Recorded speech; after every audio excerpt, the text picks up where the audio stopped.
أعوذ بالله من الشيطان الرجيم. بسم الله الرحمن الرحيم.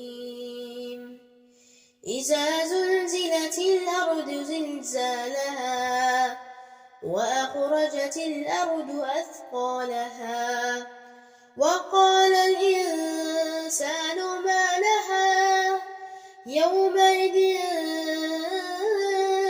تحدث أخبارها بأن ربك أوحى لها يومئذ يصدر الناس أشتاتا ليروا أعمالهم فمن يعمل مثقال ذرة خيرا يره ومن يعمل مثقال ذرة شرا يره. لا تنسوا الاعجاب بالفيديو والاشتراك في القناة.